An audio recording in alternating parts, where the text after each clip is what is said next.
Let's see this question. The distance between two plates of a capacitor is D and its capacitance is C1. When air is the medium between the plates, if a metal of thickness 2D by 3 and of same area as plate is in between the plates, the capacitance of the capacitor becomes C2. तो हमें यहाँ पर जो concept use करेंगे, एक parallel plate capacitor है, इसका area A और ये distance D is equals to होता है epsilon naught A by D। और यही अगर मान लीजिए इस कैपेसिटर में मैंने एक डाइलेक्ट्रिक प्लेस कर, अगर डाइलेक्ट्रिक प्लेस कर दिया है, इसका डाइलेक्ट्रिक कांस्टेंट K है, एस बनेगा, ये आएगा epsilon naught A upon D। अब देखते हैं इस क्वेश्चन में क्या दिया गया है और इस कॉन्सेप्ट को हम लोग इस क्वेश्चन में अप्लाई करते हैं। The distance between two plates of a capacitor is D and its capacitance is C1।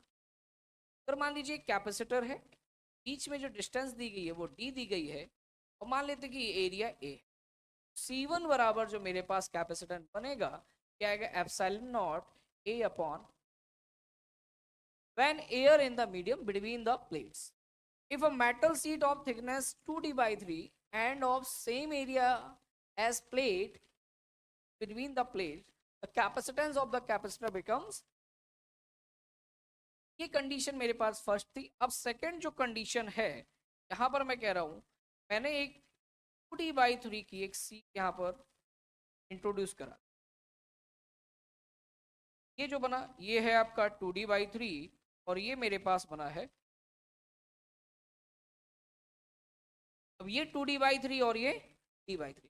अगर मैं इसे कॉम्बिनेशन करना चाहूं तो ये कह सकता हूं कि ये दोनों सीरीज में ज्वाइंट है। यहां पर आपने डेट है,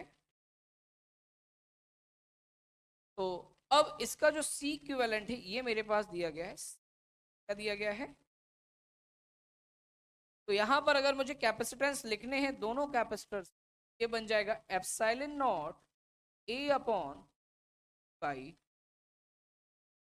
और ये जो बनेगा epsilon naught A upon T by into, मैंने यहाँ पर एक मेटल शीट जो है उसे इंट्रोड्यूस कराया है, capacitance of the capacitor. Metal sheet मैंने कराई है, तो मेटल शीट का जो वो डाइलेक्ट्रिक कांस्टेंट रहेगा, ये होता है मेरे पास मेटल शीट का जो डाइलेक्ट्रिक कांस्टेंट होता है वो होता है इनफाइनाइट।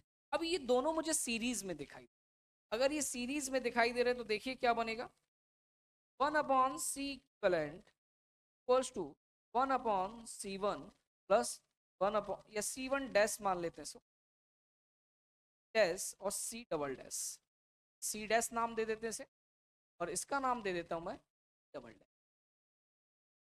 1 अपॉन, अगर मैं इसे सॉल्व करूंगा तो देखिए क्या बनेगा, क्या आ जाएगा P upon 3 upon P epsilon naught A into infinite plus 1 upon D आ जाएगा एप्सिलॉन नॉट। इसके अकॉर्डिंग ये जो वैल्यू बनेगी वो आ जाएगी मेरे पास 0।